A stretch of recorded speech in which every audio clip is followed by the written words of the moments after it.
keberatan terhadap penyelidikan ini kenapa dihentikan, sebenarnya kan sudah diajukan oleh Bang Roy Suryo CS dan kawan-kawan dengan meminta gelar perkara khusus.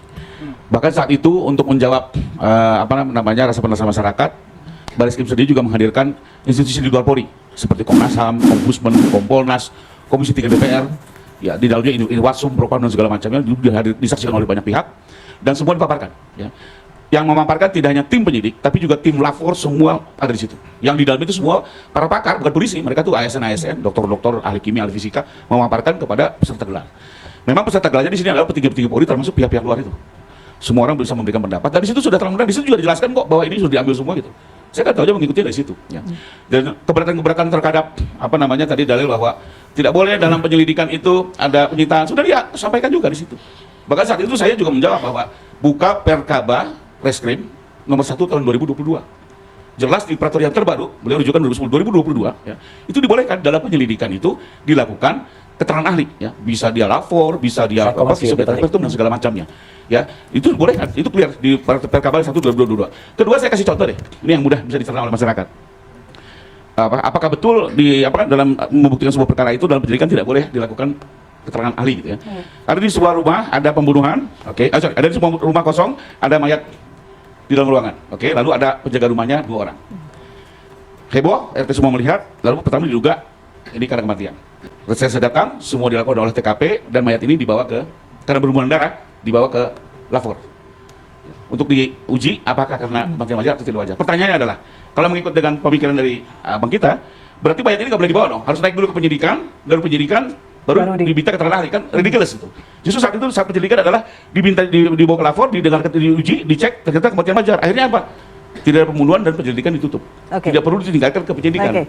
Itu logika yang sederhana. Nah kalau dibalik, pokoknya naik dulu penyidikan, baru kita keterangan ahli, kan konyol. Tidak jalan menurut Anda. Mbak Elvira, saya tanggapi dulu sebentar. Pertama yang disampaikan oleh Bang Rifai dengan melakukan analogi pasal pembunuhan 340. Bukan analogi. Ini bagaimana kita melihat hukum acara di jalan. Saya paham. Gini, yang disampaikan oleh Bang Rifai tadi, rekanku Bang Rifai, itu kan adalah penggunaan untuk menentukan ada atau tidak peristiwa pidana dalam konteks pembunuhan. Betul. Ya, betul ya. Oke. Sekarang kita mengacunya kepada ini peraturan kepolisian terkait dengan penggunaan laboratorium forensik. Ini sah ini, ya. Yang disebut tadi peraturan Kabar Reskrim itu di bawah ini. Ini peraturan Kapolri. Itu digunakan sebagai sumber spesialis, ya. Ketika misalnya kita bicara soal penggunaan laboratorium forensik, di sini diatur memang berbagai macam instrumen penggunaan laboratorium forensik. Ada terutama juga untuk mayat, untuk kemudian tindak pidana kejahatan di bidang transportasi, udara, laut dan sebetulnya. Kemudian juga termasuk di dalam dokumen palsu, ya. Termasuk kan dokumen itu masuknya dalam klaster pemalsuan dokumen dan mata uang. Ya kalau kita baca di peraturan Kapolri. Nah, kenapa kemudian di dalam aturan ini dijelaskan bahwa penggunaan laboratorium forensik itu harus dilakukan secara ketat? Misalnya gini, kita bicara soal alat bukti pembanding, ya, alat bukti pembanding yang didapatkan dari ijazah orang lain yang kemudian dibandingkan. Ingat loh, berdasarkan peraturan Kapolri, ketika kita melakukan uji banding terhadap alat bukti, maka harus memenuhi syarat material dan syarat formil. Terutama syarat formil. Syarat formilnya itu adalah alat bukti itu harus mendapatkan autentikasi.